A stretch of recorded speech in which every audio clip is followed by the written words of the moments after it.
Hello বন্ধুরা, কেমন আছো? আশা করি সকলেই ভালো আছো।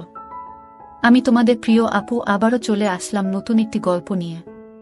গল্পটি শেষ পর্যন্ত শুনলে তোমাদের দাঁড়িয়ে যাবে। আমার নাম গোপী, বয়স 29। আমি কলকাতার বাসিন্দা। কলকাতা থেকে একটু সাইড একটা মফস্বল এলাকায় থাকি। বাড়িতে আমার বাবা মা আর একটি বোন আছে। বোনের বয়স 19-এর মতো। সিটি কলেজে ফার্স্ট ইয়ারে পড়ে। দেখতে হেভি সুন্দরী, খুব ফর্সা, শরীর স্বাস্থ্য মোটামুটি। আমি আমার বোনকে ছোটবেলা থেকে আস্তে আস্তে বড় হতে দেখেছি। 13 বয়সের পর থেকে ওর ক্রমশ বৃদ্ধি পাচ্ছিল। আমার দেখে খুব লোভ হতো, মনে হতো যদি পেতাম একবার। আস্তে আস্তে যত বড় হচ্ছিল আমার লোভ তত বৃদ্ধি পাচ্ছিল। আমি ইয়ার্কি মেরে ওর সঙ্গে মজা করতে করতে ওর গায়ে হাত দিতাম। এটা প্রায় আজ থেকে মাস 6 আগে, কিন্তু সে কাহিনী তোমাদের পরে শোনাম। কিন্তু আজ যেটা বলবো সেটা হলো এইমাত্র কাল আর পরশু যা ঘটেছে।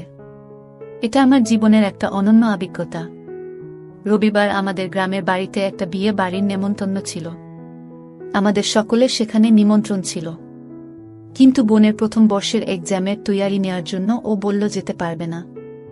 আমিও বললাম আমার অফিসের কাজ আছে, তাই যেতে পারবো না।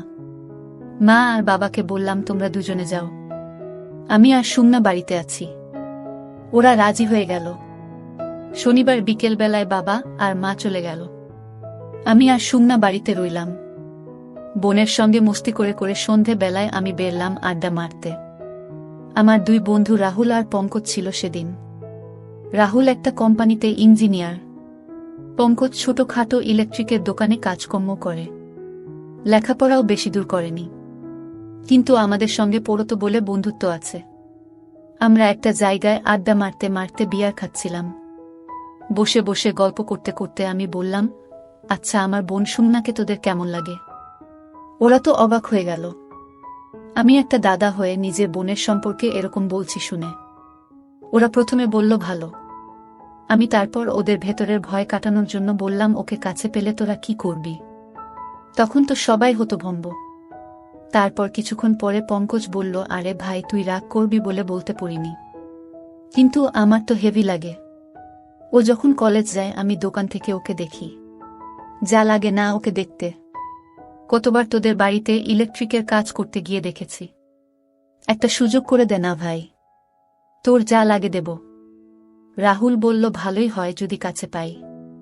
আমি বললাম, বাড়িতে এ সময় কেউ নেই, সবাই মিলে একটা সুযোগ আছে।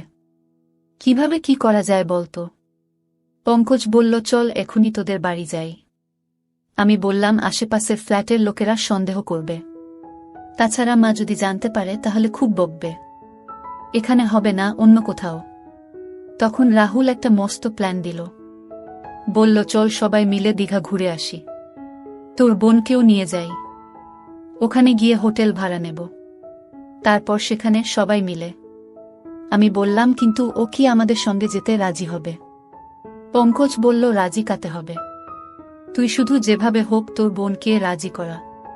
আমার দীঘায় অনেক পরিচিতি আছে, আমার চেনা হোটেলও আছে। আমি ফোনে রুম বুক করে নেব। আমি বললাম, ঠিক আছে দেখছি। রাহুল বলল, না দেখছি নয়, আমি সব খরচা করব, তুই শুধু রাজি করা। আমি বললাম, ঠিক আছে। তাই আমাদের ঠিক হলো আমরা 3 জন দীঘা যাব আমার বোন সুমনাকে নিয়ে। দীঘা হলো ওয়েস্ট বেঙ্গলের সবচেয়ে বড় সি বিচ। খুব সুন্দর জায়গা। আমি ওখানে 3-4 বার গেছি। কলকাতা থেকে 4-5 ঘন্টার পথ। বাসে করে যেতে হয়, এছাড়া ট্রেনেও যাওয়া যায়। এবার কাহিনীতে আসি। আমি বাড়িতে এসে বোনকে বললাম, সুমনা বাবা মা তো নেই, চল না কোথাও থেকে ঘুরে আসি। আমার 2 বন্ধু আর 2 বান্ধবী যাবে, সবাই মিলে মজা করতে করতে যাব। ও বলল, দাদা আমার যে পরীক্ষা সামনে, পড়াশোনা করতে হবে। আমি বললাম, চল না একটা দিন তো, আমরা সবাই মিলে খুব মস্তি করব। আর তাছাড়া তুই তো জানিস আমার বন্ধুদের কে, সীমা আর আঞ্জু যাবে সঙ্গে। তোরা 3 জন মেয়েরা মস্তি করবি। এইভাবে অনেকক্ষণ ধরে বলে ওকে রাজি করলাম। বললাম, ব্যাগ প্যাক করে নে, বিচে স্নান করতে হবে, সেই অনুযায়ী হালকা কাপড় জামা নিবি, সকালে বেরব। রাতে শুয়ে শুয়ে রাহুল আর পঙ্কজকে ফোন করে দিলাম। সকালে দুজনে বেরিয়ে পড়লাম। রাহুল আর পঙ্কজ পরের স্টপেজে উঠবে। আমরা বাসে উঠে পড়লাম। পরের স্টপেজ যথারীতি রাহুল আর পঙ্কজ উঠল। বোনের পাশে আমি বসেছিলাম। 2-3টা স্টপেজ পর যখন কোনো মেয়ে উঠল না, তখন বোন আমাকে বলল, কিরে দাদা, তুই যে বললি সীমা আর আঞ্জু আসবে, কই উঠল না তো? আমি বললাম, ওদের বাড়িতে কি প্রবলেম হয়েছে তাই আসতে পারেনি। বোন তো চিন্তায় পড়ে গেল, বলল, তাহলে কি হবে? আমি বললাম, চিন্তার কি আছে, এই তো আমরা 3জন আছি, 4 জনে মস্তি করব। বোনকে খুব চিন্তিত দেখালো। রাহুল আর পঙ্কজ ওর সঙ্গে গল্প করতে লাগল। বাস দীঘা পৌঁছালো 12টা নাগাদ। আমরা সবাই বাস থেকে নেমে হোটেলের দিকে রওনা দিলাম। পঙ্কজ আগে থেকে হোটেলে রুম ঠিক করে রেখেছিল। গিয়ে দেখলাম খুব কনজেস্টেড জায়গায় হোটেলটা। ছোট ছোট খুপড়ি খুপড়ি রুম, খুব একটা পরিষ্কার নয়। আমি বললাম, এইরকম জায়গায় কেন ঠিক করলি? কোনো ভালো জায়গায় ফ্যামিলি হোটেল পেলি না? পঙ্কজ কোনো উত্তর দিল না। বলল, যা ঠিক করেছি তাতেই চল, বেশি কথা বলিস না। পরে জেনেছিলাম এটা আসলে একটা কম দামি হোটেল। বাইরে থেকে যারা ওসব কাজের জন্য এখানে আসে তারা এখানে থাকে। এদের নিজস্ব সার্ভিসও আছে, কেউ কেউ সাথে নিয়েও আসে। যাই হোক, আমরা 2টো রুম বুক করলাম, একটা বোনের জন্য আর একটা আমাদের 3 জনের জন্য। আমরা রুমে ঢুকে প্ল্যান করলাম বিচ যাওয়ার আগে একটু ড্রিঙ্ক করব। তাই বোনের রুমে নিয়ে গিয়ে বললাম, তুই ফ্রেশ হয়ে নে, একটু পরে বিচে যাব, আমরা খাবার নিয়ে আসছি। এই বলে আমরা বাইরে গেলাম। একটা বারে বসে বসে হুইস্কি আর খাবার খেলাম। আধ ঘন্টা পরে ওখান থেকে বেরিয়ে বোনের জন্য খাবার কিনতে গেলাম। এসে দেখি পঙ্কজ আর একটা ড্রিঙ্কস কিনেছে। আমি বললাম, কি হবে এটা? বলল, কাজে লাগবে। আর একটা স্প্রাইটের 600 ml কিনে রুমে এলাম। রুমে এসে পঙ্কজ স্প্রাইটের বোতলটা একটু খালি করে ওতে ড্রিঙ্কসটা ঢেলে দিল। তারপর বলল, চল এবার সুমনার রুমে। বলে সে খাবারটা আর স্প্রাইটটা নিয়ে সুমনার রুমে ঢুকল। আমিও গেলাম। গিয়ে বললাম, তুই ফ্রেশ হয়েছিস? বোন বলল, হা দাদা। আমি বললাম, খেয়ে নে, তারপর বিচে যাব। পঙ্কজ ওকে স্প্রাইটটা দিল, বলল, সুমনা তুমি এটাও খেয়ে নাও। আমরা বসে বসে গল্প করতে লাগলাম। খেয়ে দিয়ে স্প্রাইটটা খেতে লাগলো। বলল, দাদা স্প্রাইটটা এত কড়া কেন বলতো? পঙ্কজ বলল, হয়তো দ্বীপে ছিল তাই, কিংবা হবে হয়তো আগেকার জিনিস। তুমি খেয়ে নাও, কিছু হবে না বলাতে ও খেতে লাগলো। আমরা ওকে বললাম, তুই খেয়ে রেডি হ, আমরাও রেডি হচ্ছি, বিচে যাব। তারপর আমরা 10 মিনিট পর রেডি হয়ে সুমনাকে ডাকলাম। ও বেরিয়ে এলো, একটা রেড কালার জিন্স আর একটা গ্রিন কালার টপ পরে। পঙ্কজ ওকে বলল, সুমনা এই ড্রেস পরে বিচে যেও না, চলো আমি তোমাকে ড্রেস সিলেক্ট করে দিচ্ছি। বলে পঙ্কজ রুমের ভেতরে নিয়ে গেল সুমনাকে। কিছুক্ষণ পর পঙ্কজ বেরিয়ে এলো। আমি বললাম, কিরে, কি ড্রেস দিলি ওকে? পঙ্কজ বলল, দেখতেই পাবি, তোর বোনকে কি বানাবো, দেখতেই পাবি। কিছুক্ষণ পরে সুমনা বেরিয়ে এলো, একটা শর্ট প্যান্ট আর একটা লাইট ইয়েলো জামা। ও খুব লজ্জা পাচ্ছিল এটা পরে। বলল, পঙ্কজদা, এটা তো নাইট ড্রেস, এটা পরে বিচে যাব। পঙ্কজ বলল, চল, এরকম ড্রেসে বিচে স্নান করার জন্য বেস্ট। তুমি কি স্প্রাইটটা পুরো খেয়ে নিয়েছ? বোন বলল, না, পুরোটা খাইনি। পঙ্কজ তখন বলল, ওটা নিয়ে নাও, বিচে পিপাসা পেলে খাবে। তারপর আমরা বিচে গেলাম। সানডের বাজার, তাই আজ বিচে খুব ভিড়। আমরা একটু সাইড কম ভিড় দেখে জলে নামলাম। সুমনা জলে বেশি দূর নামল না। আমরা অনেক দূর এগিয়ে গেলাম। কিছুক্ষণ পরে খেয়াল এলো সুমনা সেখানে একা আছে। ভাবলাম দেখে আসি। সামনে গিয়ে দেখলাম, কি হক লাগছে, আশেপাশের কিছু চ্যাংড়া ছেলে ওকে হা করে দেখছে। আর বোন সেটা সম্পূর্ণভাবে বুঝতে পেরে অস্বস্তি ফিল করছে। ঠিক এমন সময় একটা বড় ঢেউ এলো। সুমনা এটার জন্য প্রস্তুত ছিল না, আর ও ছিটকে পড়ে গেল। ঢেউ এসে ওর জামার নিচের অংশটা তুলে দিল। জামাটা একদম ওপরের দিকে উঠে গেল, আর ওর সমস্ত অংশ বেরিয়ে পড়ল। এটুকু আমাদের গরম করার পক্ষে যথেষ্ট ছিল। বোন সঙ্গে সঙ্গে উঠে নিজের জামা ঠিক করল। ওদিকে পঙ্কজ আর রাহুলও এসব দেখছিল। এইসব দেখে আমরা তো আর থাকতে পারলাম না। যেভাবে হোক আজ মজা নিতেই হবে। আমরা জলের উপরে উঠে এলাম। বোনকে ডাকলাম উঠে আসতে। পঙ্কজ ওর কোমরে বাঁধা গামছাটা সুমনাকে দিল। বলল, চলো আমরা উপরে উঠে বসি। আমরা সবাই মিলে ডাবের জল খেলাম। পঙ্কজ বলল স্প্রাইটটা পুরোটা খেয়ে নিতে, কারণ আমরা ভালোভাবেই জানি যে ডাবের জলের সঙ্গে ওটা খেলে নেশা বেশি ধরে। কিছুক্ষণ পরে আমরা একটু সাইডের দিকে যাওয়ার প্ল্যান করলাম বলে সমুদ্রের ধার ধরে হাঁটতে শুরু করলাম। কিছু দূর যাওয়ার পর একটা জায়গায় দেখলাম লোকজন তেমন একটা ছিল না। আরও একটু এগিয়ে গেলাম আমরা। অনেকটা যাওয়ার পর দেখলাম এখানে কেউ নেই। এখানে আমরা জলে নামার জন্য ঠিক করলাম। সুমনা বলল সে জলে নামবে না। আমি আর রাহুল সমুদ্রের জলে নেমে এগিয়ে গেলাম। পঙ্কজ সুমনাকে যাওয়ার জন্য বলছিল। সুমনা কিছুতেই যাবে না দেখে পঙ্কজ ওর হাত ধরে টেনে আনল। সুমনা বেশি দূর যেতে চাইল না। পঙ্কজ ও আর জেদ করল না। পঙ্কজ সুমনাকে জল ছেটাচ্ছিল। সুমানও পঙ্কজের সঙ্গে খেলছিল।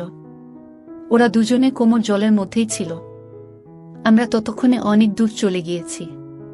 সেখানে খুব মজা করছি। আমি আর রাহুল দূর থেকে পঙ্কজকে ডাকলাম, চলে আয় সুমনা, ওখানেই থাক। পঙ্কজ তখন সুমনাকে বলল, চলো ওদের কাছে যাই। বোন বলল, না পঙ্কজদা তোমরা যাও, আমি এখানেই আছি। পঙ্কজ আর কথা শুনল না।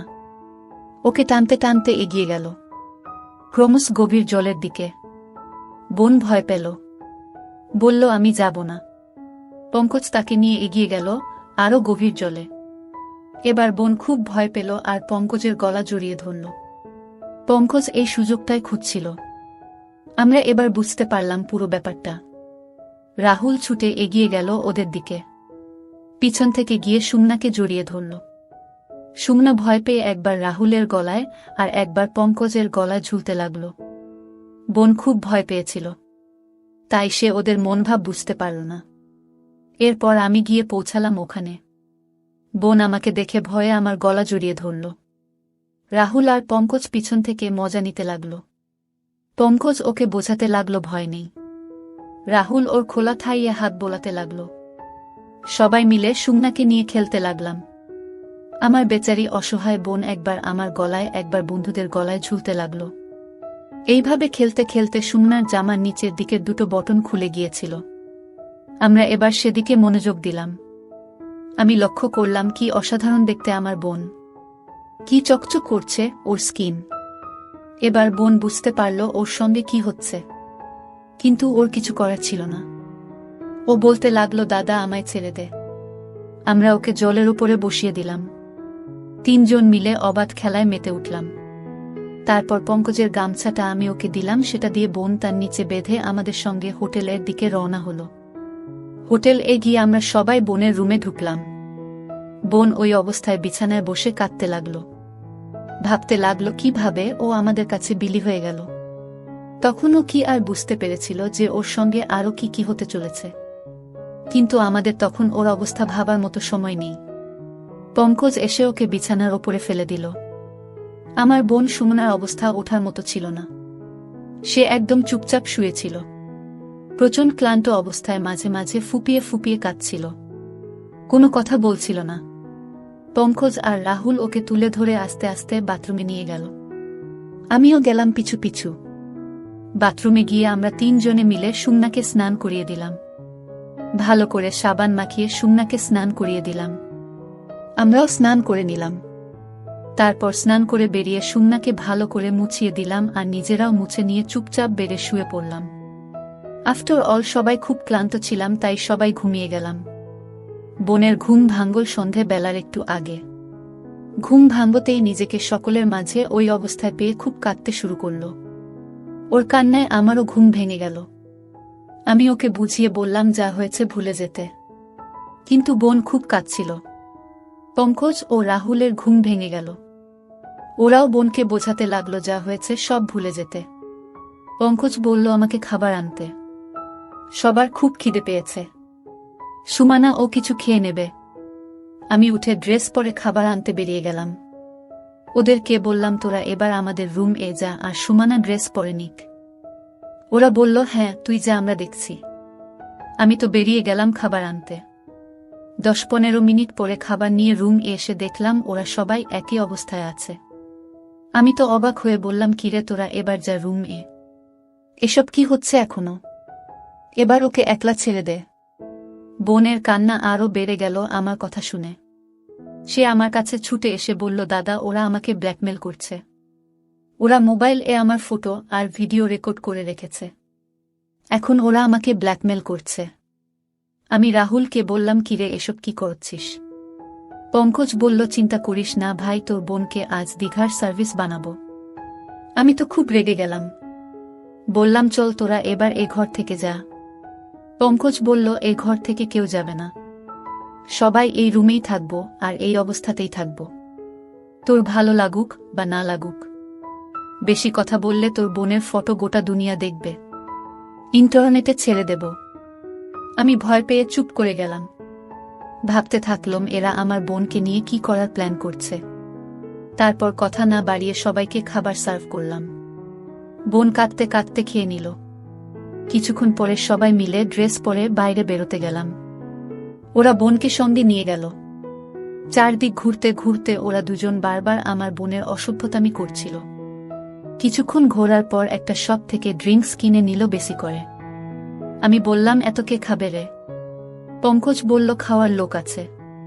কিছুক্ষণ পরে হোটেলে ফিরে রুমে ঢুকলাম আমরা। পঙ্কজ বাইরে বেরিয়ে গেল। আমি কিছু বুঝতে পারলাম না।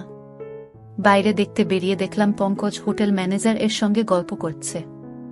ম্যানেজার হাসতে হাসতে ওর সঙ্গে কি সব গল্প করছে। কিছুক্ষণ পরে পঙ্কজ রুম এসে গেল। আমরা সবাই ড্রিঙ্কস খেতে বসলাম আর সুমানা এক কোণে বিছানায় বসেছিল। পঙ্কজ বলল, এসো রানী, আমাদের পানি ঢেলে দাও। সুমানা না বলল। পঙ্কজ উঠে গিয়ে জোট করে বোনকে নিয়ে এলো আর বলল, আমরা যা বলছি সেটাই কর, তবে তোর ভালো হবে, না হলে কি যে হবে সেটা জানিস তো। সুমানা ফুপিয়ে ফুপিয়ে কাঁদতে লাগল।